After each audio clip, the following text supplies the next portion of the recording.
Pemirsa, seekor anak gajah Sumatera ditemukan terluka parah dengan kondisi belalai nyaris putus di kawasan lahan perkebunan kelapa sawit Desa Alumeraksa, Kecamatan Tenom, Kabupaten Aceh Jaya. Diduga anak gajah yang berusia 2 tahun ini terluka akibat terkena jeratan babi yang sengaja dipasang di lahan replanting perkebunan tersebut. Tim BKSDA Provinsi Aceh bersama petugas CRU Sampoinit mengevakuasi seekor anak gajah yang terluka parah di kawasan perkebunan kelapa sawit Desa Alumeraksa, Kecamatan Tenom, Kabupaten Aceh Jaya. Saat ditemukan, anak gajah yang diperkirakan berusia 2 tahun ini terluka parah di bagian belalai yang nyaris putus. Diduga anak gajah tersebut terkena jeratan babi.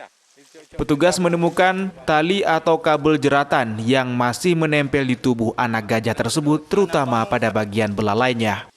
Melihat kondisi anak gajah berjenis kelamin betina ini semakin melemah, petugas langsung memberikan suntikan asupan gizi dan nutrisi ke dalam infus. Kondisinya terlalu memprihatinkan, jadi untuk sementara kita evakuasi, kita rawat dulu sementara ini memang perlu perawatan yang intensif terhadap belalai gajah ini.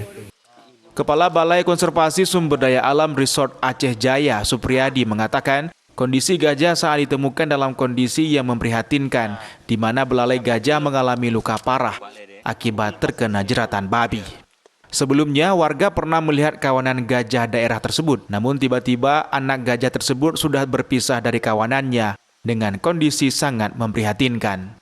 Setelah kondisinya sedikit mulai membaik, petugas langsung membawa anak gajah Sumatera ini ke tempat konservasi gajah di Sare, Kabupaten Aceh Besar, untuk menjalani pengobatan lanjutan secara maksimal.